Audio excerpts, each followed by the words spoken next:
di Indonesia masih tergantung oleh listrik. Sedangkan kita tidak mikir gitu bahwa nanti batu bara kita mau habis. Biogas ini nanti akan ada keluarannya, akan ada sampingan. Masyarakat Indonesia jika menerapkan di daerah, di desa, kita bisa menunjang ketahanan pangan tuh. Tantangan biogas ke depan itu tadi yang paling pertama adalah regulasi. Ke depan itu pemerintah itu juga harusnya lebih banyak kalau memang ketahanan pangan harusnya berfokus kepada desa mandiri pangan dan energi ramah lingkungan dan berkelanjutan.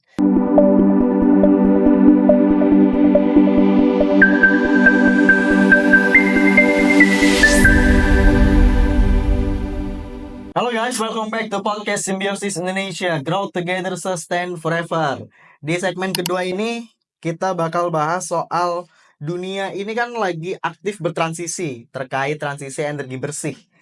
Nah, Indonesia dan mayoritas negara berkembang lainnya masih mengalami kendala, terutama di bagian pendanaan dan regulasi. Nah, hal tersebut mengindikasikan bahwa transformasi hijau itu selalu terhalang oleh dua hal, antara inovasi, antara pendanaan dan regulasi.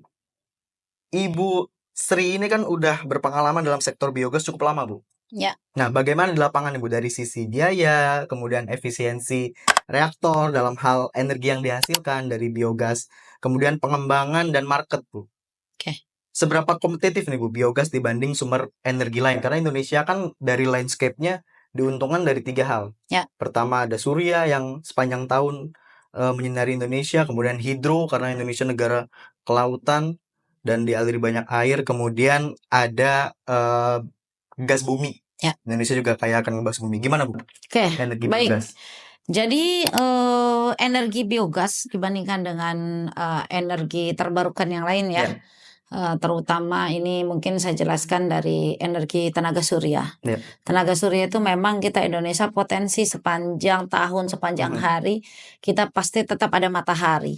Nah, tetapi untuk peralatannya itu jika rusak atau apa itu maintenance-nya itu lebih mahal. Oke. Jadi banyak tenaga surya yang sudah dipasang di daerah-daerah itu banyak yang itu ya, maksudnya itu maintenance-nya itu lebih mahal. Nah, bedanya dengan biogas dibandingkan yang tadi tenaga mikro itu kan harus dalam bentuk yang besar, investasinya juga besar. Terus kemudian untuk tenaga panas bumi itu juga untuk listrik, untuk global ya, untuk besar. Sedangkan biogas ini adalah untuk energi kecil perdesaan, skala rumah tangga, skala dengan minimal punya sapi 2 ekor pun sudah bisa kita mendapatkan energi listrik maupun untuk memasak. Kemudian yang paling utama adalah biogas ini nanti akan ada keluarannya.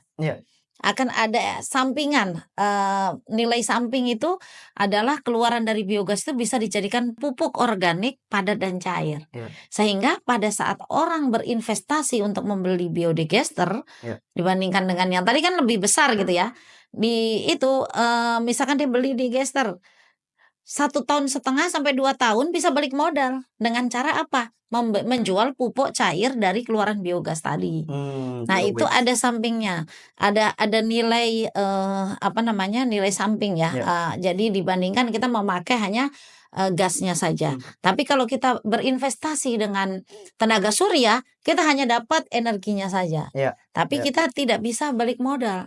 Paling hanya mengurangi biaya untuk pemakaian energi. Tapi kalau dengan biogas ini masyarakat Indonesia jika menerapkan di daerah, di desa, kita bisa menunjang ketahanan pangan tuh. Iya, betul. Iya, jadi ketahanan pangan dan energi ramah lingkungan dan berkelanjutan.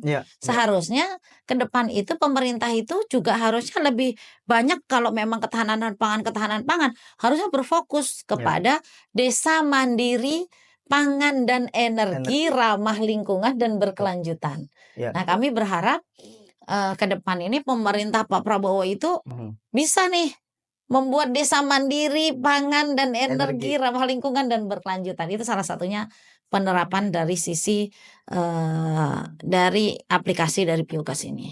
Karena sesuai sama wacana Presiden ya Bu ya? Ya, betul. Mandiri energi dan pangan. Mandiri energi dan pangan. Nah, kita kan sudah terbiasa untuk pakai energi konvensional dari batu bara, Ya, energi fosil. betul. Kemudian peralatan di rumah tangga dan industri juga akhirnya masih menggunakan peralatan listrik yang Ya, pakai energi batu bara. betul. Kalau shifting nanti ke biogas, gimana nih Bu? Dan di PT Swen sendiri kan Ibu produknya banyak sekali Ya. terkait biogas. Itu bisa dijelaskan mungkin Bu? Bisa. Jadi gini, selama ini di Indonesia masih tergantung oleh listrik. Ya. Sekarang semuanya mobil listrik, semuanya listrik, Ya. gitu kan. Sedangkan kita tidak mikir gitu bahwa nanti batu bara kita mau habis gitu. Betul. Nah, kita harus membuat listrik Ya. dari apa gitu kan? Harus kita membuat listrik dari limbah-limbah ini. Nah, peralatan-peralatan yang menyangkut dengan energi yang saya ubah dari bahan bakar yang tadinya bahan fosil, itu saya ubah menjadi bahan bakar biogas. Ya. Seperti generator listrik sampai 5.000, 10.000 watt, saya bisa merubah bahan bakarnya jadi biogas. Kemudian lampu biogas. Terus kemudian rice cooker. Rice cooker kan pakai listrik. Ya. Ya. Nah, bisa pakai biogas. Oke. Kemudian oven listrik yang tadinya pakai listrik kita pakai biogas. Itu saya juga udah merubah itu, kita punya produk.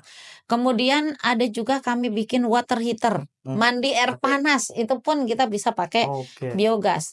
Terus kemudian saya juga bikin pemanas anak ayam. Ya. Misalkan kita kotoran ayamnya jadikan biogas, gasnya dipakai untuk pemanas ganti LPG. Ya. Ya. Nah, masih banyak lagi yang lain. Traktor bajak saya juga membuat dari bahan bakar biogas.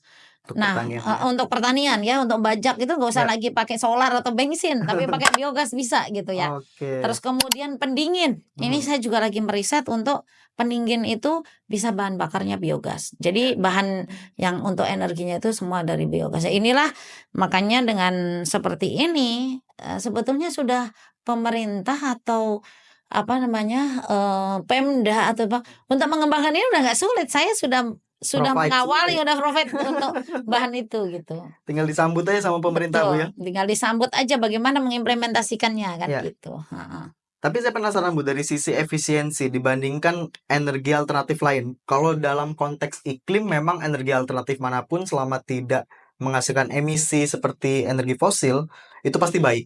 Ya. Tapi biogas dalam line up energi alternatif terbarukan itu konversi energinya lebih baik atau bagaimana Bu? Oh, kalau energi biogas ini konversinya justru lebih baik karena saya waktu itu sudah meneliti dari satu generator itu yang Ya. tadinya generator listrik, kemudian saya robah jadi bahan bakar biogas, Ya. itu bahkan penggunaan apa kayak oli ya, pendingin itu justru dia tidak ada emisi. Oh. Jadi tidak ada emisi yang berlebihan itu Ya. tidak ada, malahan justru bahan bakar biogas itu. Tapi kalau kita pakai bahan bakarnya solar atau itu pasti ada emisi yang keluar Ya. gitu. Ya. Nah, itu sangat efisien dan sangat mengurangi emisi sama sekali.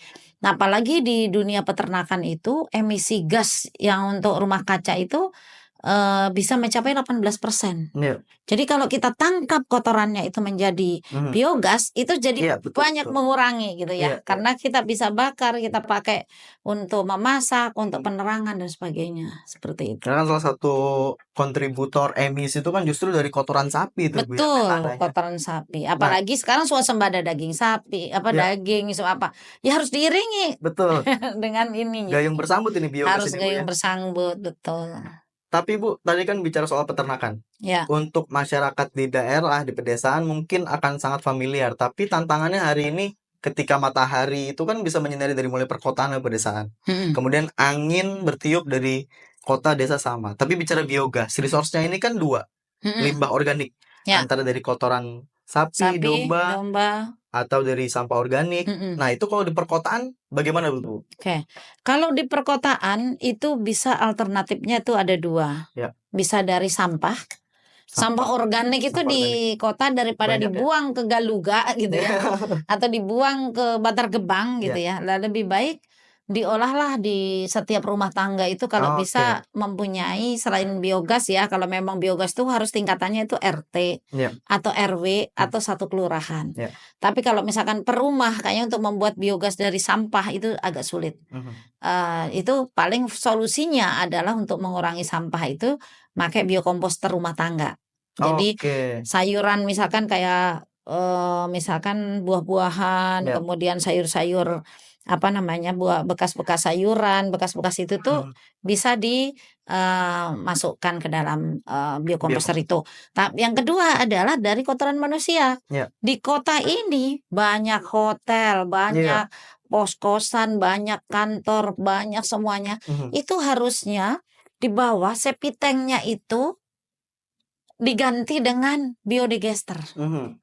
Sehingga gas yang dihasilkan itu bisa dipakai untuk usaha UKM di bawah. Iya. Terus kemudian itu tuh solusi sebetulnya. Betul. Rumah sakit, nah itu bisa dimanfaatkan untuk di solusi di perkotaan. Gedung Gedung pemerintahan. pemerintahan dan sebagainya itu supaya ramah lingkungan gitu Iya. ininya Iya. semuanya gitu. Karena dari data aja ya semua bangunan yang paling sedikit pemanfaatan energi terbarukan itu justru gedung pemerintahan, Bu. Gedung Iya. pemerintahan ya. Kalau dari tadi kan industri kayak PT Toyota tadi itu nomor 1 di Indonesia. Nomor 1. Iya. Pemerintahan justru ini Bu yang paling terlambat. Harusnya kan di pemerintahan yang menerapkan seperti itu Yang duluan memberi ya. teladan, Bu, Gitu. ya. Saya pengen itu misalkan gedung ramah lingkungan. Iya. Seperti apa coba? Iya. Atapnya harus pakai tenaga surya. Betul. Kemudian air hujan itu ditampung menjadi air yang bisa dimanfaatkan LTA ulang. gitu. Kan gitu. Iya. Terus kemudian WC-nya udah dipakai untuk biogas. Sampahnya di situ juga udah Dikompos. dipakai jadi kompos. Terus keluaran dari itu semuanya dipakai untuk bikin tanaman sayur-sayuran. Masjid ramah lingkungan, itu kampus. Nah, itu semuanya kita nanti akan Ibu bisa sudah kerjakan tapi gerakkan. pemerintah belum. Tadi Belum ada dukungan. Belum ada dukungan, betul. Biokomposter Ibu ada produknya ya, Bu ya, kalau nggak? Ada, kita Ya. ada produknya. Ya. Biokomposter itu setiap perumahan misalkan kalau rumah punya satu-satu, Ya.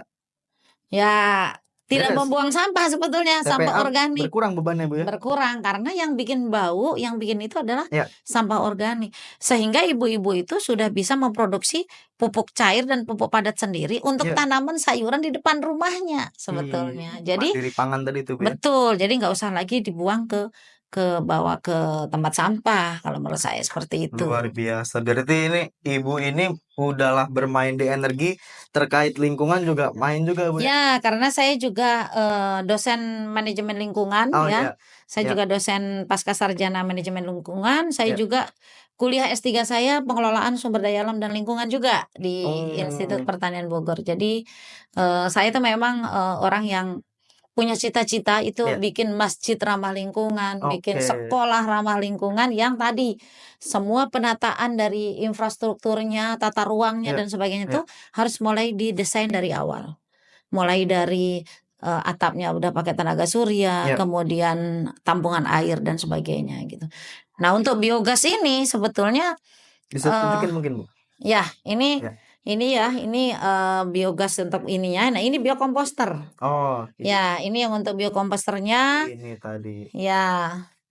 Nah, ini saya juga mengolah kencing sapi. Oke. Nah, biourin menjadi Urin. pupuk pestisida alami. Untuk Nah, ini juga untuk peternakan itu, Bu ya. peternakan ya. Itu. Jadi kita Wow. tuh untuk biogas ini memang kita berharap ke depan masyarakat itu Ya. lebih tahu ya, mengenal gitu apa itu biogas gitu. Jadi banyak banget yang masih belum tahu biogas itu Ya. apa Ya. sebetulnya gitu. Kalau ngomong di tataran ide kan luar biasa nih, Bu. Dari mulai gedung pemerintahan, sekolah, industri. Tapi kemungkinan nih, Bu, tantangan di masa depan selain memang dukungan dari pemerintah terkait energi biogas itu ada di mana, Bu? Entah resource-nya yang terbatas atau bagaimana tantangan biogas ke depannya?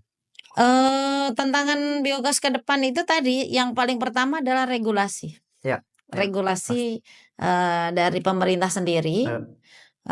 Terus kita dari sisi apa tadi? Dukungan tadi, apakah nanti masyarakat itu ada subsidi gitu kan?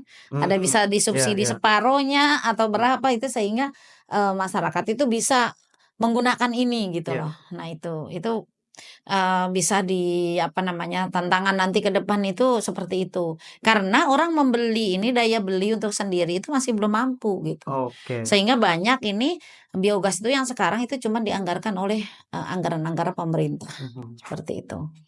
Jadi, kenapa biogas ini harus ke depan itu harus Iya, digalakkan, iya. karena tadi energi fosil yang terus-terus menerus kan akan Harusnya habis gitu. diprioritasin Jadi sama kita pemerintah harus gitu ya? punya cadangan gitu Iya, ya, iya. harus punya cadangan untuk, masa depan gitu supaya tidak habis gitu. Iya. Jadi kita menggunakan energi-energi yang ramah lingkungan saja dulu gitu. Berarti secara konsep itu udah baik sebetulnya biogas tidak ada tantangan Sudah berarti kecuali bahkan memang regulasi aja iya, itu ya? bahkan saya ini akan ditantang oleh, dari luar negeri, udah Oh datang ke ya? tempat saya. Apa itu, Dia Bu? ingin memakai produk saya akan dikembangkan di Asia Tenggara dari Singapura, perusahaan Singapura. Oke. Masa Indonesia mau ini, saya juga gimana ya, saya Iya. juga belum ini gitu loh. Saya makanya aduh agak merinding juga, malahan orang dari perusahaan di Singapura yang datang ke tempat saya untuk mengambil, lisensi dari, ini saya untuk dibeli dan akan dikembangkan di Asia Tenggara, Oh, waduh. gitu. Kecolongan lagi negara kita nih berarti, Bu. Karena kalau nggak Gitu. salah juga apresiasi datang dari Jepang ya, Bu? Dari Apresiasi, iya, ya pernah dari Jepang itu iya, mengapresiasi, kita bahwa kita bisa mengubah, Honda, iya, merek Honda itu iya. generator listrik saya ubah menjadi bahan bakar biogas. Oke. Jadi, langsung dari Jepang dan kami sudah banyak mendapatkan, penghargaan-penghargaan nasional ya, Iya, Energi Pratama dan sebagainya, Energi Patrama, Energi apa namanya, iya. itu kemarin itu, Dharma Karya ASDM dan Oke. sebagainya itu kami, sudah dapat itu. Luar biasa itu. Itu dia di segmen 2 kita bicara soal kemungkinan-kemungkinan, kemudian efisiensi dari energi biogas. Stay tune jangan kemana-mana untuk episode selanjutnya di podcast Simbiosis Indonesia. Grow together, sustain forever.